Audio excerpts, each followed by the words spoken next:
Bonjour à toutes et à tous, ici Steven et aujourd'hui je vais vous montrer comment faire un boot Tethread sur votre iPhone, iPod Touch ou iPad en utilisant Redsn. Donc un boot Tethread, ça sert à quoi? Ça vous est utile si vous avez un iPhone, un iPod Touch ou un iPad qui est jailbreaké en Tethread et que vous avez besoin d'un ordinateur pour le redémarrer. Donc il est aussi possible que vous ayez une icône blanche de Cydia, et le boot Tethread est utile dans ce cas-là aussi. Donc ce qu'on va faire pour réaliser ce boot Tethread, c'est qu'on va utiliser Redsn. Donc vous prenez la dernière version. Vous appuyez sur Extra, vous faites Select IPSW et vous pointez vers le firmware qui est en ce moment installé sur votre appareil. Donc moi pour l'exemple c'est iOS 5.1. Ensuite vous faites Just Boot et ici on nous dit qu'il faut éteindre notre appareil avant de le placer en mode DFU. Donc ce qu'on va faire c'est qu'on va l'éteindre, on maintient longuement appuyé le bouton Power et on éteint notre appareil. Et ensuite quand c'est fait on peut cliquer sur Next. Là on met notre appareil en mode DFU, donc on maintient le bouton Power pendant 3 secondes. Ensuite sans relâcher ce bouton Power on appuie sur le bouton Home, donc Home et Power pendant 10 secondes. Vous avez les étapes en même temps sur Redsn. 2, 1. Là, vous relâchez le bouton Power et vous maintenez le bouton Home en attendant que Redsn réagisse. Donc vous allez garder à peu près 7 secondes. Voilà, vous voyez que Redsn a reconnu notre appareil en mode DFU, donc là, le boot Tethread va se faire. Votre écran est noir pour l'instant, on va bientôt avoir l'ananas qui apparaît, vous patientez. Voilà, vous voyez les étapes qui défilent.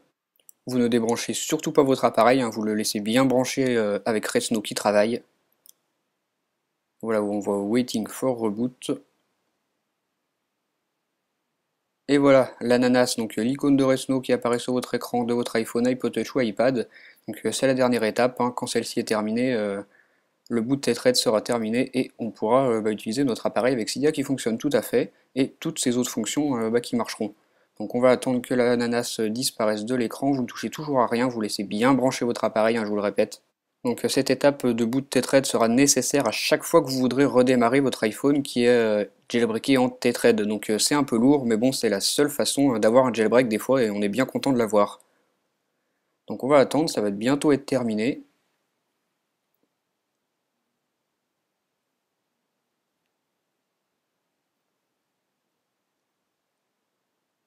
Voilà, vous voyez que j'ai accès à mon lock screen, donc l'icône de Redsn a disparu. On peut déverrouiller. Sur la deuxième page du Springboard, on a Cydia, l'icône est marron, Cydia fonctionne. Donc vous avez effectué un boot Tethread avec Redsn et maintenant vous pouvez utiliser votre appareil à 100% avec son jailbreak qui fonctionne.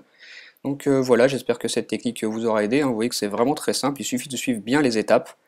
Donc j'espère que ça vous aura aidé et moi je vous dis à très bientôt pour une nouvelle vidéo. Salut!